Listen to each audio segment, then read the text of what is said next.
আসসালামু আলাইকুম ওয়া রাহমাতুল্লাহি ওয়া বারাকাতুহু। সম্মানিত দর্শক, আমাদের কাছে ইনবক্সে অনেকগুলি প্রশ্ন এসেছে। আমরা ধারাবাহিক চেষ্টা করছি আপনাদের প্রশ্নগুলো উত্তর দেওয়ার জন্য। আব্দুল হালিম নামের এক ভাই প্রশ্ন করেছেন, আমার একাধিক বাড়ি রয়েছে, আমার একাধিক বাড়ির উপরে যাকাত আসবে কিনা? সম্মানিত ভাই, গুরুত্বপূর্ণ প্রশ্ন।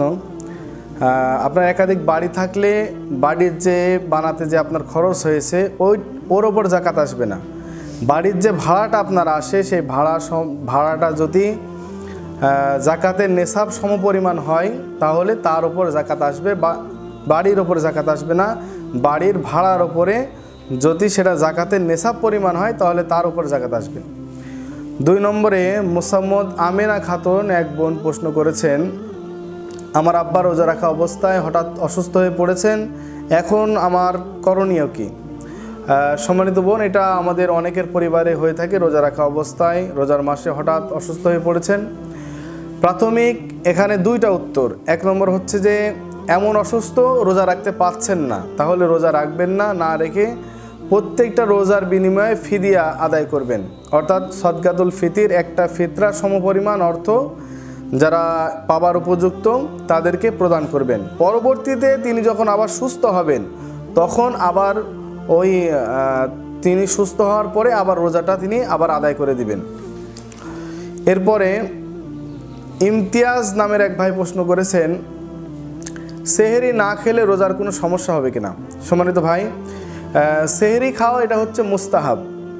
সেহরি যদি কেউ ঘুমের বেগ বেশি এসেছে, আজান হয়ে গেছে, সেহরি আপনি খেতে পারেননি, রোজা রাখবেন, রোজার কোনো সমস্যা হবে না, রোজা রাখা যাবে, এতে কোনো রোজার সমস্যা হবে না।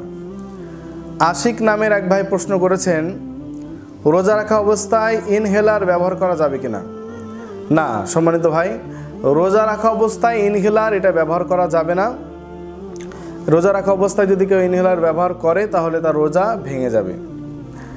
আতিকুর নামের এক ভাই প্রশ্ন করেছেন, যাকাতের অর্থ মসজিদে দেওয়া যাবে কিনা? যাকাতের অর্থ এটা মসজিদে দেওয়া যাবে না। যাকাতের অর্থ এটা যাকাত পাবার উপযুক্ত ব্যক্তিকে মালিক বানিয়ে দিতে হবে। এরপরে আরেক ভাই প্রশ্ন করেছেন, আমি তার নামটা বলছি না, তিনি প্রশ্ন করেছেন, রোজা রাখা অবস্থায় স্ত্রীকে চুম্বন করা যাবে কিনা?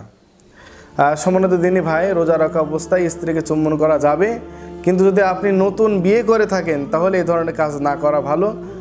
কোনো রকম দুর্ঘটনা ঘটার সম্ভাবনা থাকতে পারে। তো সম্মানিত দিনী ভাইয়েরা, আমি মুফতি তরিকুল ইসলাম। আপনাদের যদি কোনো প্রশ্ন থাকে, ইসলামিক কোনো প্রশ্ন, আমাদের কমেন্টে অথবা আমাদের ইনবক্সে আপনি জানাবেন। পরবর্তীতে ইনশাআল্লাহ আপনার প্রশ্নগুলোর উত্তর দেওয়ার চেষ্টা করব। আমাদের সাথেই থাকবেন। আসসালামু আলাইকুম ওয়া রাহমাতুল্লাহ।